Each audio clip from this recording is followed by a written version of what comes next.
mold breakers, trailblazers, and takers of roads less traveled. And we're here to tell their stories. Here's your host, Andrew Lawrence. Not all of us look the way the world expects us to look, think as the world expects us to think, or arrive at our destination the way the world expects us to. On the Square Peg Podcast, we give a voice to mold breakers, trailblazers, and takers of roads less traveled. I'm your host, Andrew Lawrence, and here are their stories. Thank you to the Searchlight Needles for getting us started as always. The hashtag Needles aren't just a quartet of middle-aged, overweight, and balding El Pasoans. Robert Martinez, Josh Smith, Adrian Ortiz, and David Science are four really fantastic guys who hold down jobs and take care of families during the week, and then they rock out on the weekends. You can find them on the web at www.searchlightneedles.com. You can find them on Facebook, and you can download their album on all streaming services. My guest today operates a small business with Season 2 guest Dr. Timothy Nelson and is deeply connected to her roots in New Mexico, as more than 14 generations of her family have farmed and homesteaded here. Marissa Roybal has raised a family. She has worked in the once flourishing Seattle music scene, and she also worked in the stock trading business. Marissa Roybal, welcome to the Square Peg Podcast. Hey, thank you, Lawrence. Good to be here. Did I get that all right? Yes. 14 generations. I don't even know. I only have on one side, I only have like one generation before me who was born in the United States.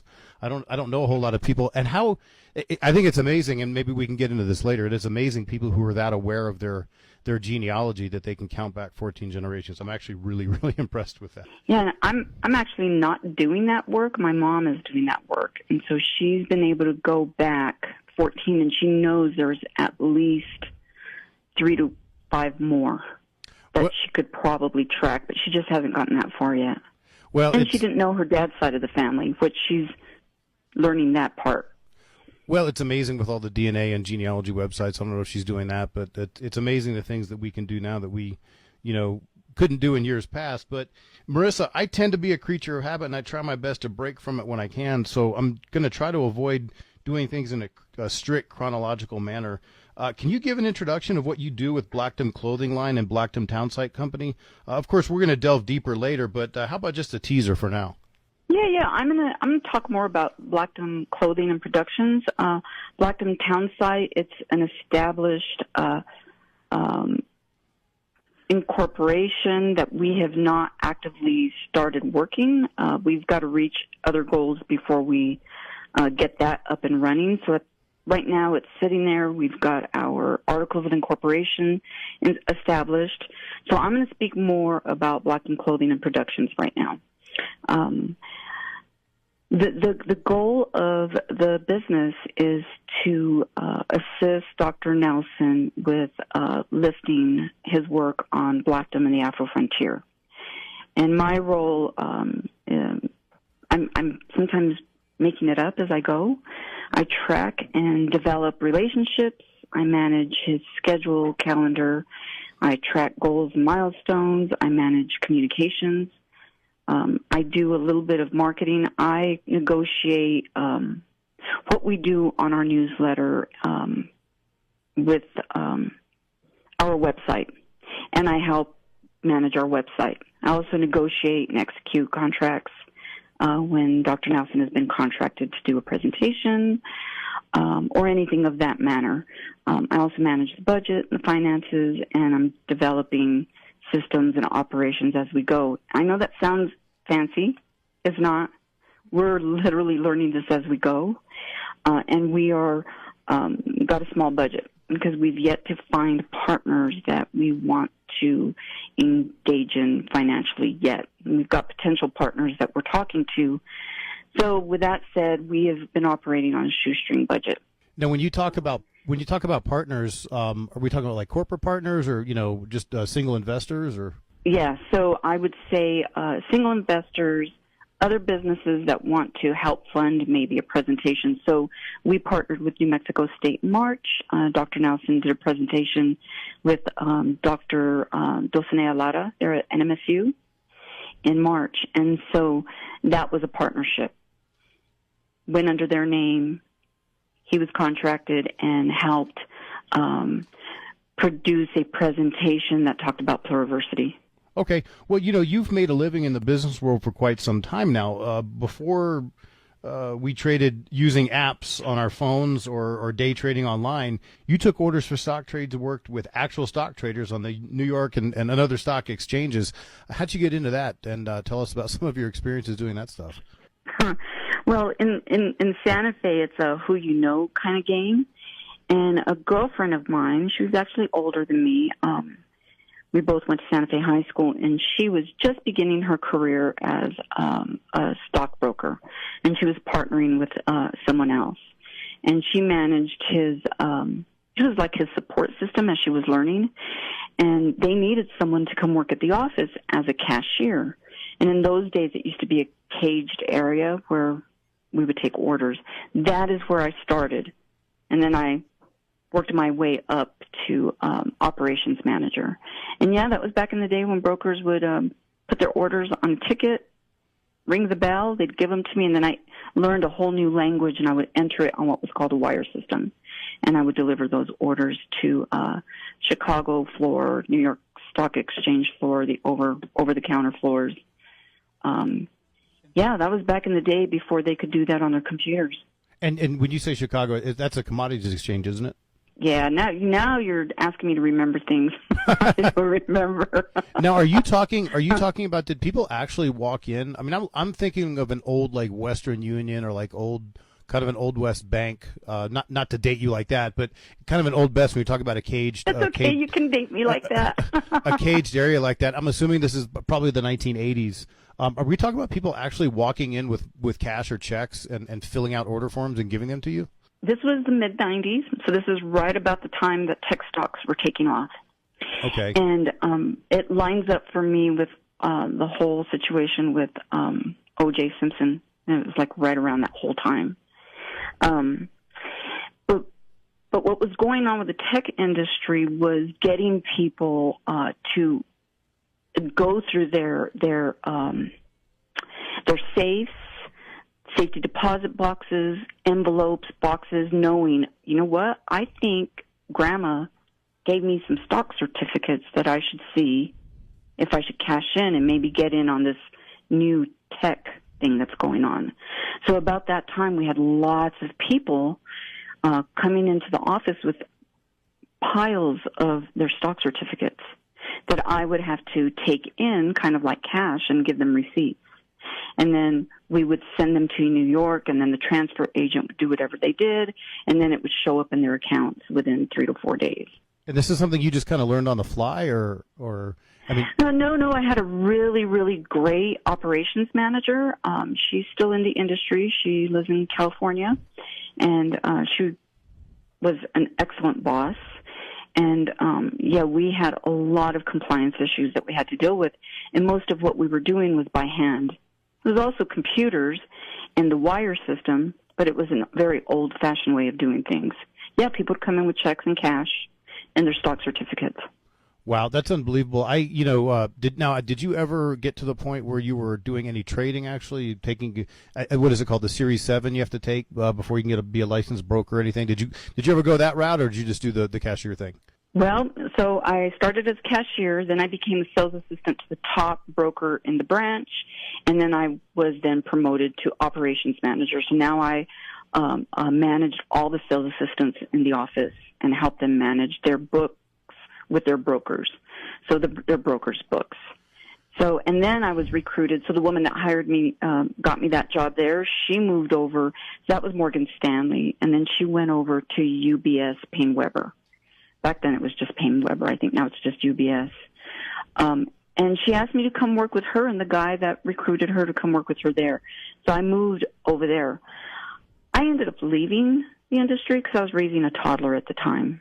And I just kind of got over the whole very patriarchal system, very competitive. It looks like it could be pretty stressful, too. And, of course, I'm imagining the old days of the nightly news showing, ticker tapes and things flying through the New York Stock Exchange. And that's kind of actually the picture I'm getting of you sitting in some, caged box taking orders. Yeah, it could get pretty intense, because if I had brokers that were trying to do trades for themselves, friends and family members before clients, I had to be on top of it and witness it and see it come through the tickers.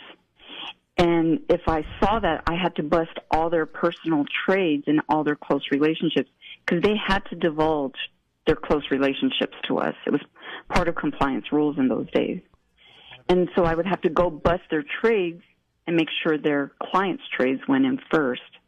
So if there was a profit, the firm kept it. If there was a loss, the broker had to pay it back. This whole thing sounds so. I mean, you and I have talked. I mean, I've got my Edward Jones app and my Charles Schwab app right there on my phone, and you trade basically the touch of a thumb and a couple of taps on the keyboard, and it's amazing to think back. And I am old enough to remember those days when trades were done. Yeah, I have a Ameritrade and E-Trade account. I do the same thing. And you do them right there from your phone. I mean, you don't even have to log on to a desktop anymore. It's half asleep at 7:30. It's amazing. It is absolutely amazing. It is amazing. You moved on from that. Yeah, well, so I left and I became self-employed because I had this toddler I was raising, and the industry was not very accommodating to young families. Right. And it just was really stressful. I had an very active, creative son, and I was commuting, and I really felt like I was not in my body a majority of the time. Right. And it was really stressful. And I just really felt like I needed more control over my life and schedule. And I just felt like I wasn't appreciated. Yeah, well, I can't think of probably a more of a 180-degree turn because, most of us are old enough to remember how the grunge scene exploded in the early 90s. For me, I remember buying the Nirvana's, for the life of me, can't remember the name of the album, had the little baby floating in the pool, but it was, August of 1991. I was about to start my senior year of high school. I was in the locker room like before or after football practice, and I played it. I put it in my boombox. But that grunge scene exploded in the early '90s, and many of us enjoyed it from varying places geographically. But you actually worked in the Seattle music scene. How did you get up to Seattle, and what exactly did you do with that burgeoning, if not short-lived cultural phenomenon that we know of as grunge? Yeah, I was in my late teens, early 20s, and I was working in the music scene in Santa Fe. And when I say that has a lot of different meanings. Mostly I was working in bars and helping booking bands. Right. Okay. And I wanted to explore working with bands because I had a knack for being at the forefront of music. Somehow, even in the 70s, I would be able to find up-and-coming bands before they became popular. So I knew I had a knack at that, and I even saw that I was doing that in Santa Fe, and we got stuff late compared to everybody else. So I wanted to explore it, and I knew I was young, and, I thought, well, this is the best time to do this. And so I started exploring locations. I knew I did not want to be in Los Angeles. So the last three places I started exploring were Atlanta, Denver, and Seattle. Well, Atlanta had a pretty cool music scene. As you know, they had, and I'm a rocker more than I was a hip-hop or rap person. In the 70s when I was younger, I loved R&B and soul. I was not a big fan of what was going on in the 90s.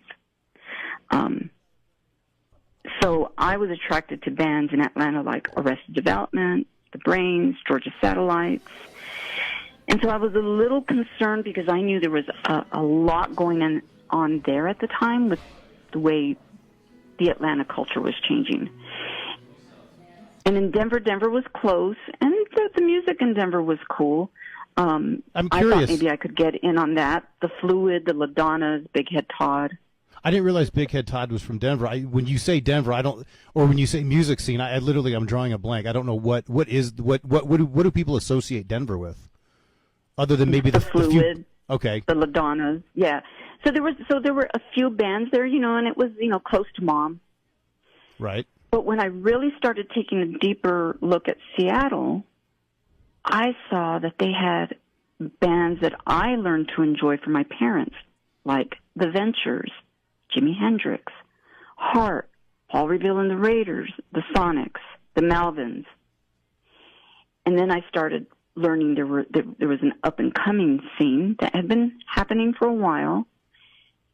And I started investigating that scene, and I thought, okay, I think that's where I want to go.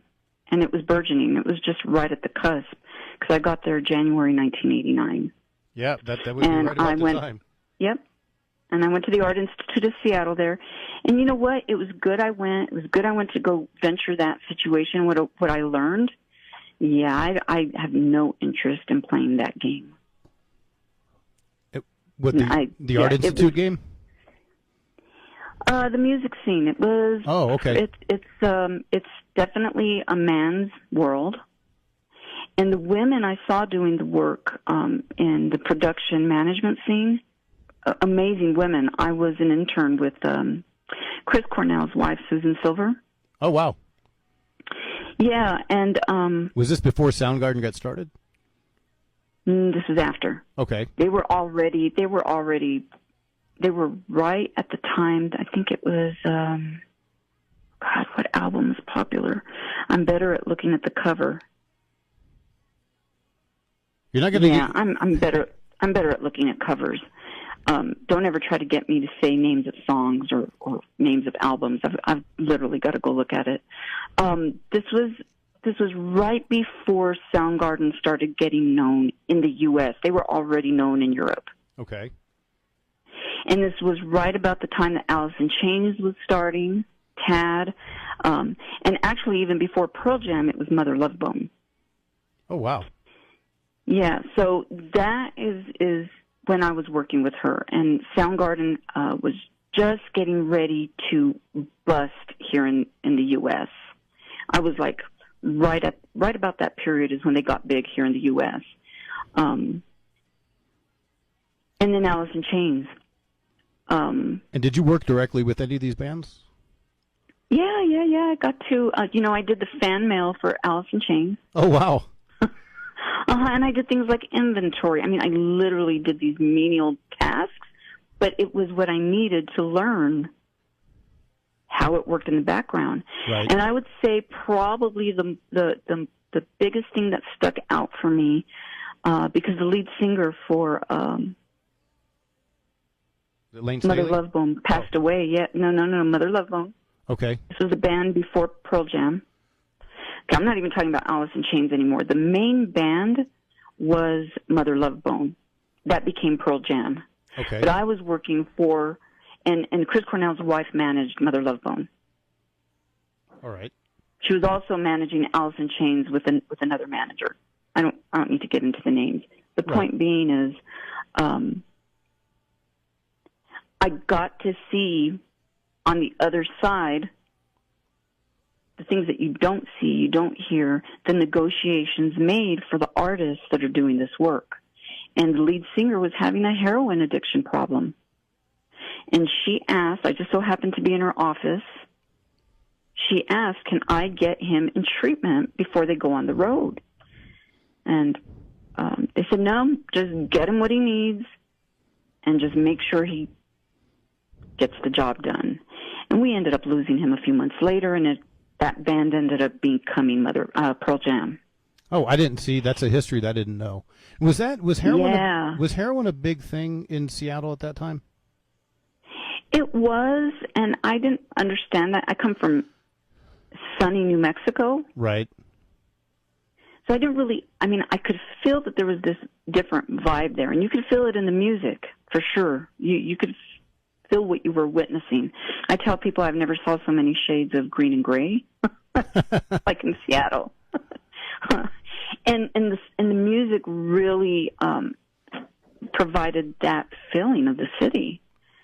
And yeah, there were a lot of, they had their suicidal, their depression, they had high rates of that stuff up there. And I did not know that until I got there. Now, did you feel? And I felt it. Did you ever experience seasonal affective disorder when you were up there? Because I know that when I don't see the sun, it affects me. It did.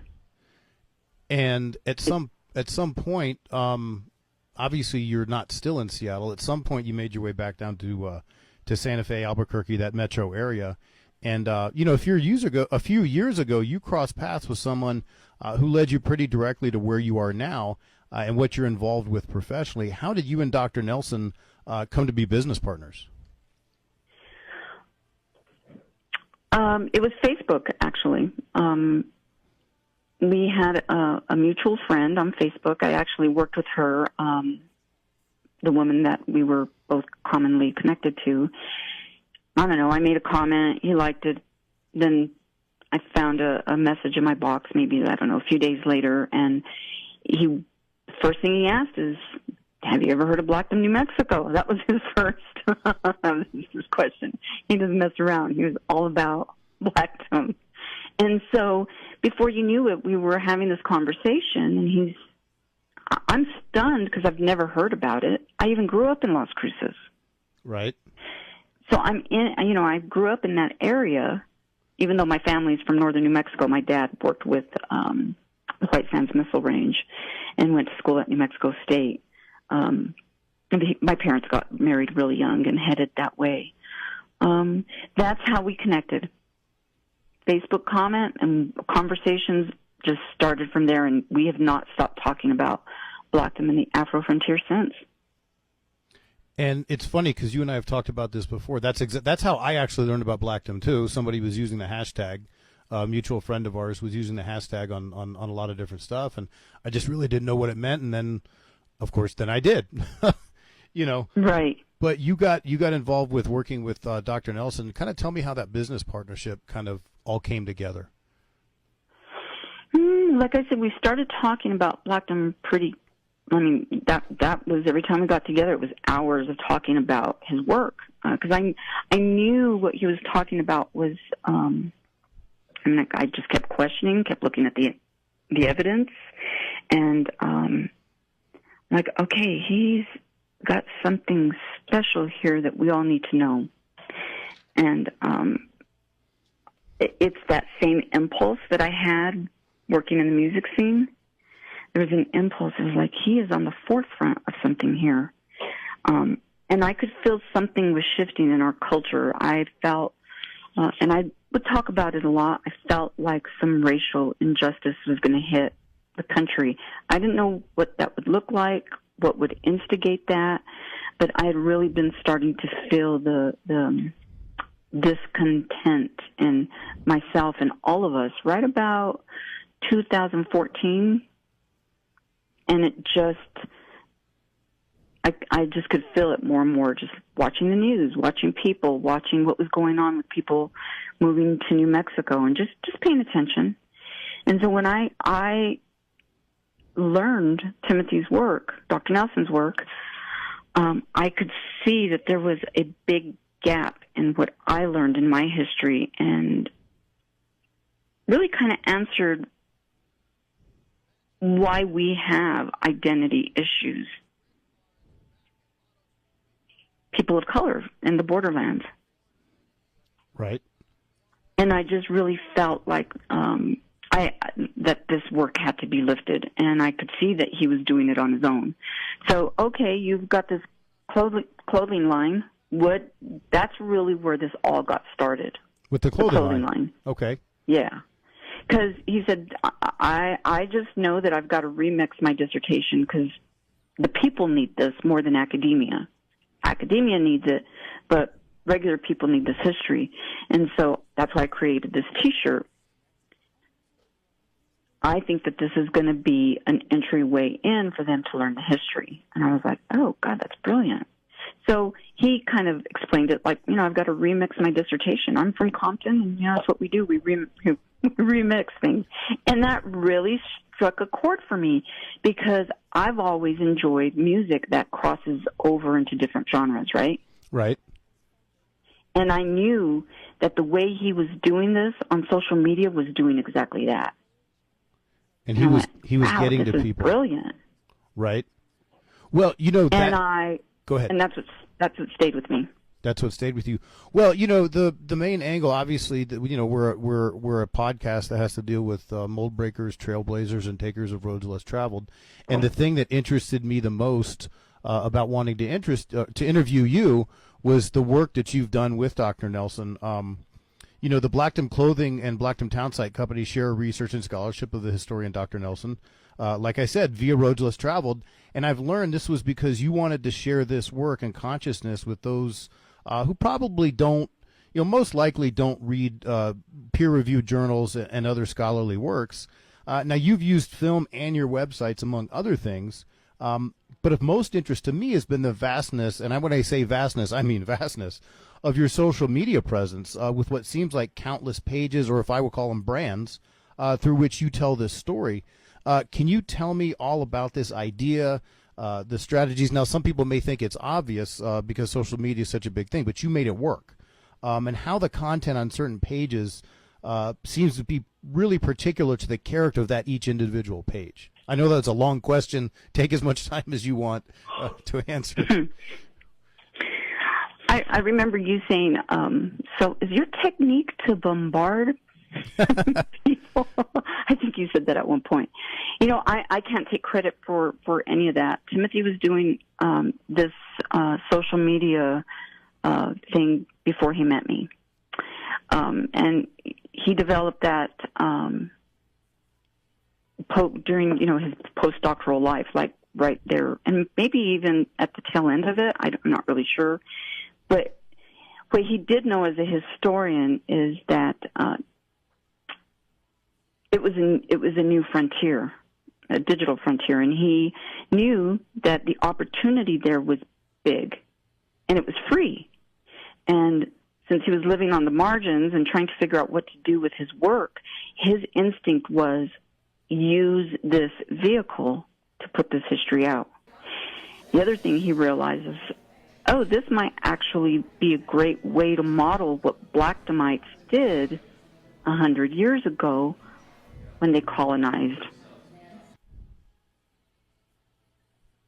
Chaves County and created Blackdom in a virtual way. So what he did is he took up as much space, digital space, by creating several pages, several hashtags, and that's sort of what that is the idea. Is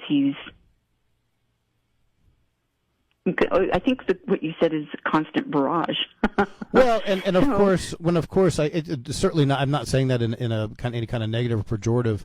It's just it's fun. Well, we think it's funny because it was actually one of the things when I first started working with him that I was critical about. I'm like, this. I just want you to know we don't want to trigger people. So we have been in a constant exchange. There's been a push and pull attention about how he does do that, and it's part of his pedagogy. He knew that this digital space, Facebook, Instagram, whatever we want to call it, he knew it was going to help democratize thought, intellectual property, and businesses for a lot more people. And he thought, he decided to simultaneously flourish his pedagogy, which incorporates Salvador Dali's The Persistence of Memory. And it's only been in the recent months, because we're in this constant, push and pull about what I think should be cleaner. And he's like, look, I'm just trying to get this stuff out there, and it's got to be daily, and I've got to hit all the pages. And as time has gone by, we're refining each page, and we've entered a space where we can slow down a little bit, and the pages are becoming their own personalities. But that is Dr. Nelson. I can't take any credit for that. Maybe the only credit I can take is the constant pushing, questioning, and encouragement to refine it. That's really my role there. Now, who actually posts the content? Timothy. I do too, but I don't do it as much as Timothy. Okay, because I've noticed, and again, we both kind of chuckle when I mentioned when you mentioned the idea of being the barrage. But I'm actually relatively new. I mean, I've been on Facebook for almost 15 years now, but I just got into Instagram. Well, when I started this story, to be perfectly honest, the only reason I started an Instagram page, and I of course have my personal page, and we have the Square Peg Podcast Instagram page. But it's really when I got on Instagram that I really started to see all of the different pages and all of the different brands. And of course,